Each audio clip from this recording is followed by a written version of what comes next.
Lo habíamos anunciado, estamos con el contador Roberto Tazara, es rector de la universidad, integrante de la CONEAU. Roberto, ¿cómo le va? Un gusto saludarlo, ¿cómo está usted? ¿Qué tal? ¿Cómo está, Claudio? ¿Todo Saludos bien? para todos los oyentes y televidentes. Bueno, un gusto tenerlo por acá, Roberto, hacía rato que no lo teníamos. ¿Qué es la CONEAU? ¿Por qué no nos lo recuerda?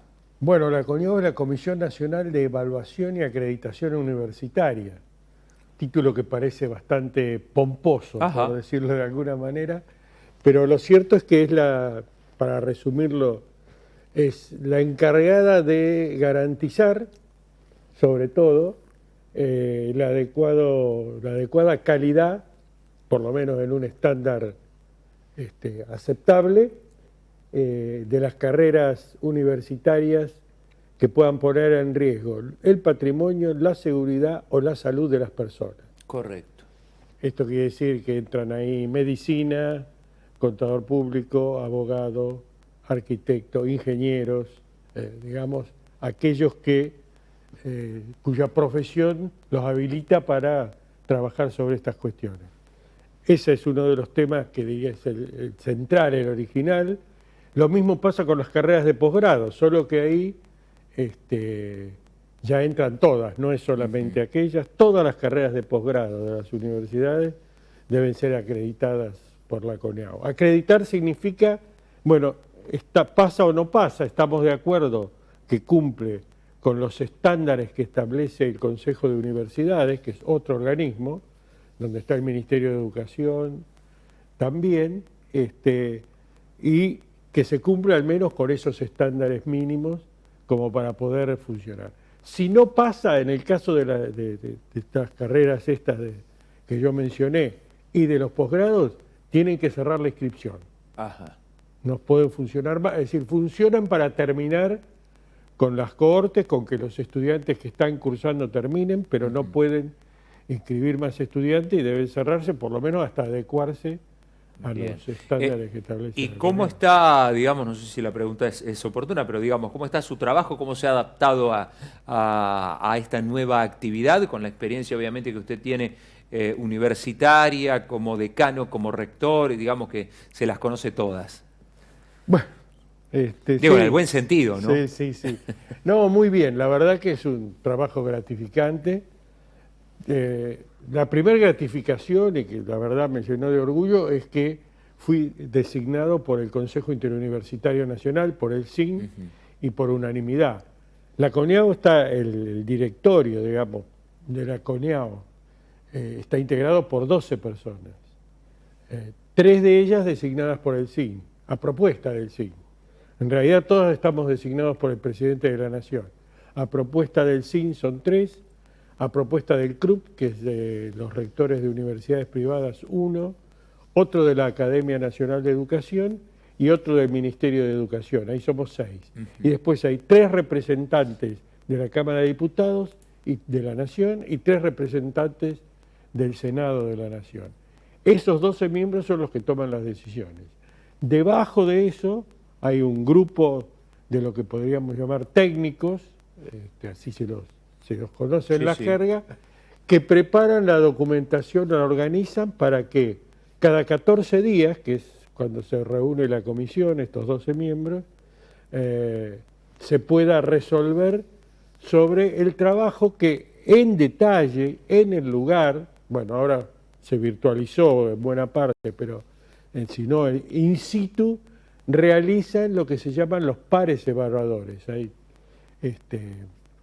un enorme listado de pares evaluadores que son docentes o autoridades o ex autoridades universitarias, expertos que son asignados para revisar cada una de las carreras en cada universidad. Un trabajo muy grande que hacen. Hay una visita a la universidad que durante la pandemia fue virtual.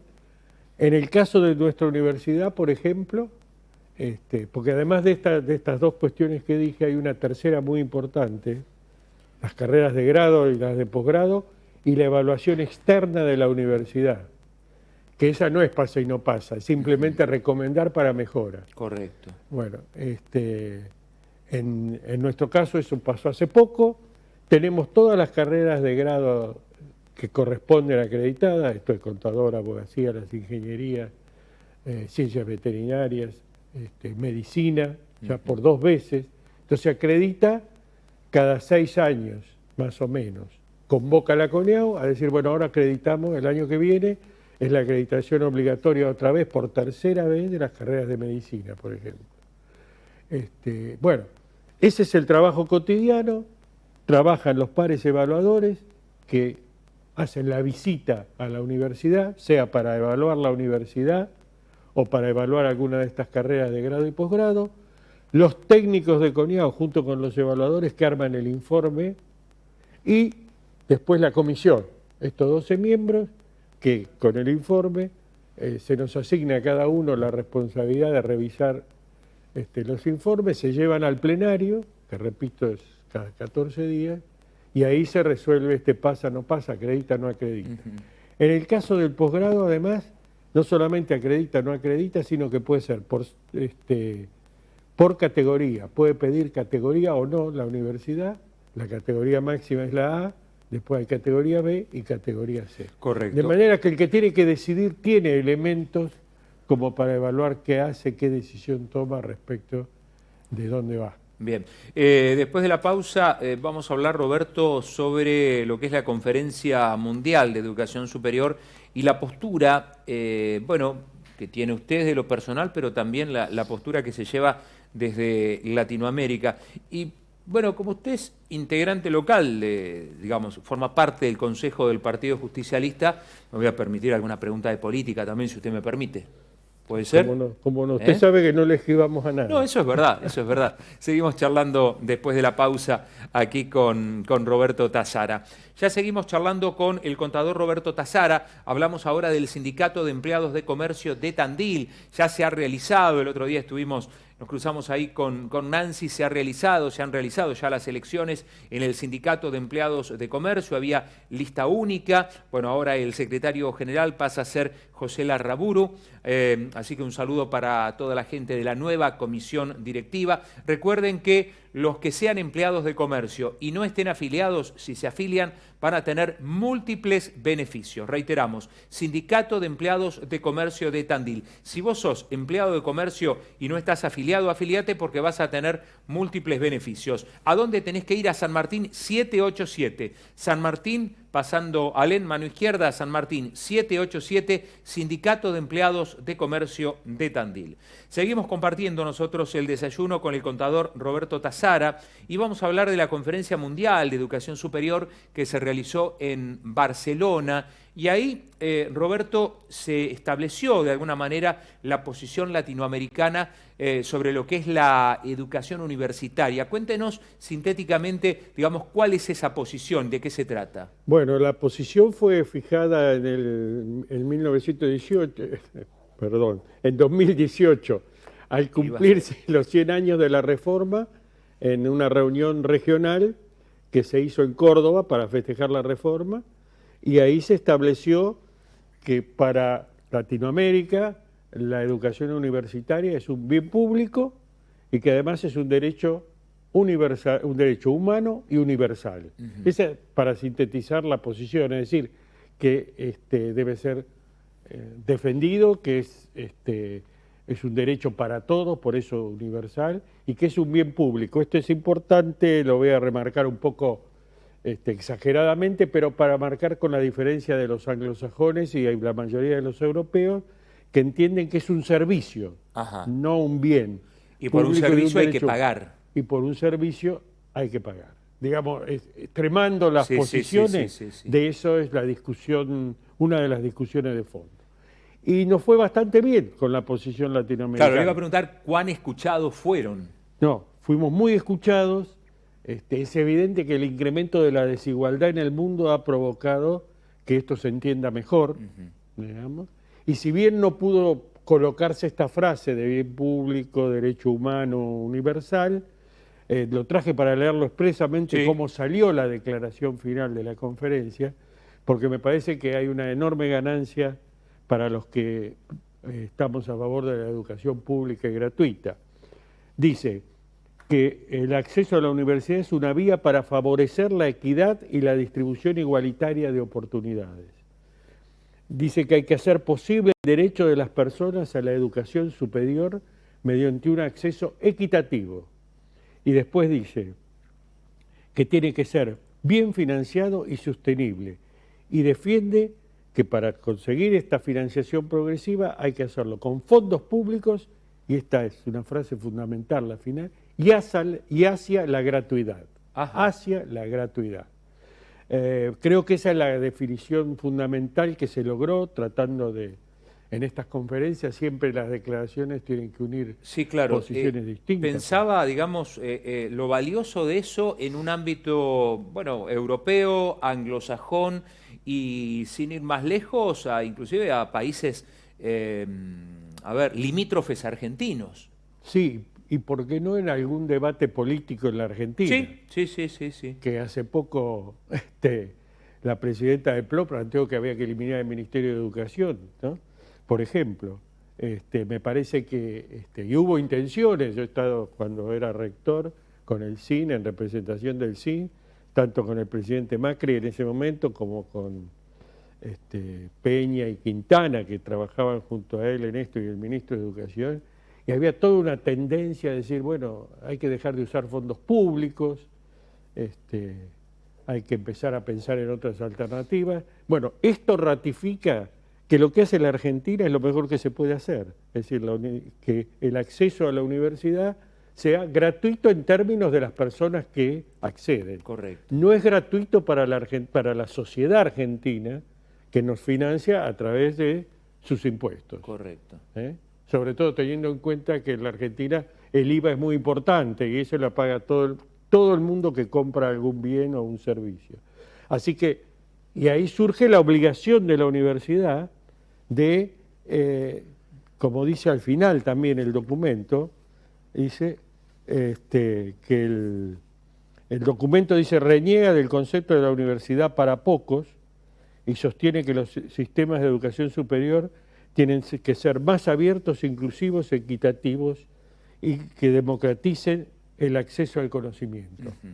Y dice finalmente, permítame que lo busque. Busque, tranquilo. Mientras le recuerdo a la audiencia que estamos con el contador Roberto Tazara, miembro de la CONAU, ex rector de la CONEAU, debí decir, ex rector de la UNICEN. ¿Lo encontró por ahí? Sí. Sí, dice que hay que reinventar la educación superior, porque hace recomendaciones sobre todo sobre flexibilizar las currículas de las universidades, lo cual es cierto. Nosotros...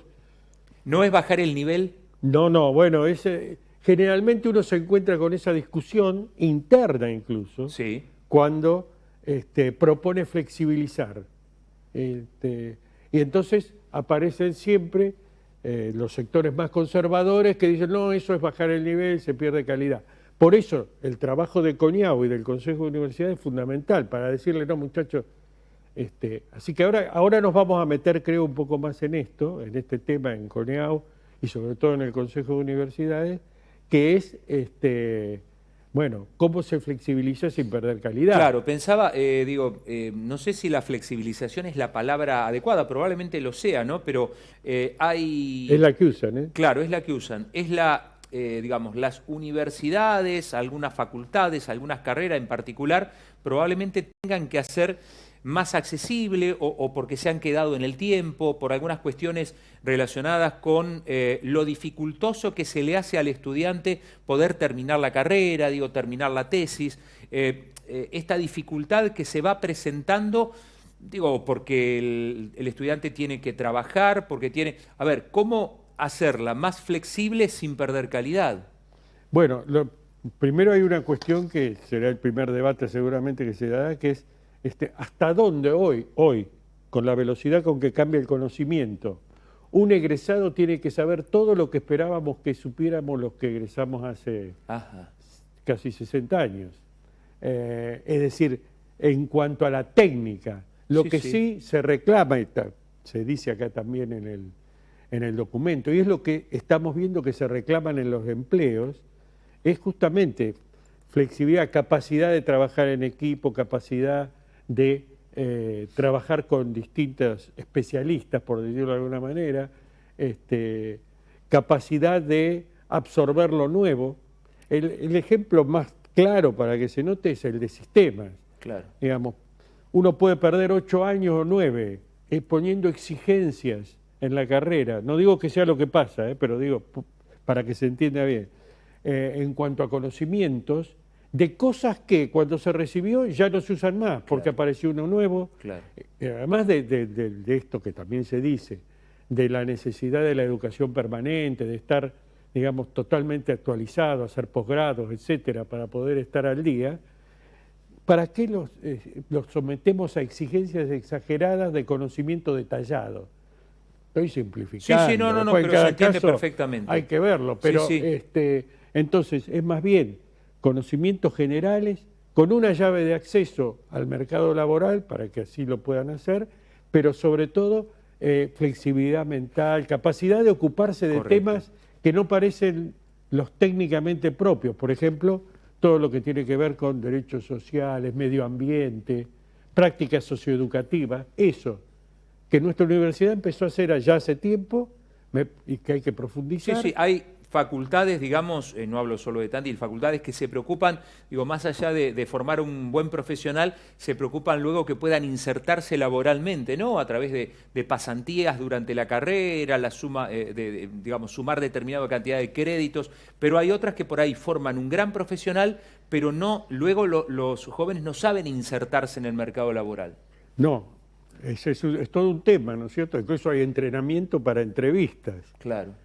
Pero sí, tiene que esa formación, en algunos casos de estas carreras del artículo 43, que yo le decía, las de que pueden poner en riesgo la seguridad, la salud o el patrimonio de las personas, está previsto que tengan necesariamente que hacer lo que se llaman prácticas profesionales supervisadas.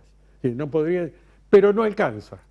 La verdad es que hoy en día la educación permanente, es decir, seguir en ritmo de actualizarse, la actualización, y el trabajo en sí mismo, en el lugar, es lo que termina formando el profesional. Roberto, nos hemos pasado, pero quiero, aunque sea unas líneas del tema político, usted forma parte del Consejo Local del Partido Justicialista. ¿Cómo está el justicialismo tandilense?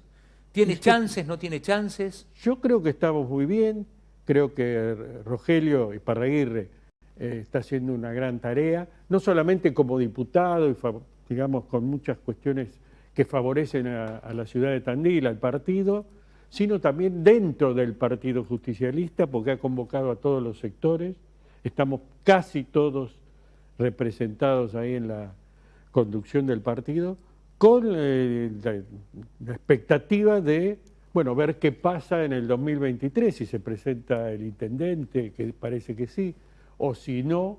Obviamente el escenario es absolutamente distinto en términos de estrategia electoral, pero no de lo que tenemos que hacer, y creo que Rogelio lo está haciendo muy bien. Yo espero que finalmente sea el candidato, aun cuando su calidad de diputado permanece por 2 años más que el 2023, pero sé que él tiene esa aspiración. Sé que cuando vino a Tandil, yo lo conocí antes que viniera a Tandil, de hecho vuelvo a agradecer su trabajo ayudando a la universidad cuando estaba junto a Oscar Parrilli. Él vino a Tandil con la idea de pelear por el municipio, creo que lo va a hacer, creo que lo vamos a elegir, eso espero. Y yo creo que hay ¿Aún si se vuelve a presentar el actual intendente? Sí, yo creo que sí, digamos, más allá de que Miguel evidentemente representa determinadas cuestiones que los tandilenses ponderan bien. Creo que ha habido un desgaste, creo que su equipo está desgastado, creo que él mismo lo siente, de ahí la necesidad quizá de anunciar tan prontamente que volvería a presentarse. Sabemos que ha habido un desgaste importante, ya no es fácil ser creativo para una ciudad que necesita de esa creatividad, no sé yo, y de alguna falta de integración que tiene que ver con el desarrollo local, digamos. No pretendemos, nos gusta mucho cómo está conceptualmente Tandil, seguramente a todos los tandilenses, pero me parece que faltan determinadas cuestiones del desarrollo que hay que tener en cuenta y que me parece que ya no no tiene Miguel la impronta y la creatividad para hacerlo, pero me parece, veremos qué pasa en el 2023. Primero si tiene las ganas y la fuerza, que ahora parece tener, y se presenta. Ese es un escenario. Y si no se presenta, me parece que el escenario es muy abierto, digamos, muy abierto, porque tanto en Cambiemos, Juntos por el Cambio, como finalmente se llame, hay muchas aspiraciones y creo que el trabajo que está haciendo Rogelio va a dar su fruto y los tandilenses lo van a ver. Roberto, gracias como siempre. Cada vez que lo invitamos tiene la gentileza de acercarse y le agradecemos mucho. No, gracias Claudio, y un saludo para todos los televidentes y oyentes. Roberto Tazara, el contador Roberto Tazara, charlando con nosotros, es ex rector de la universidad, miembro de la CONIAU. Bueno, en ese sentido charlamos, y también de las cuestiones políticas, tajante en algunas cuestiones, interesante escuchar la postura.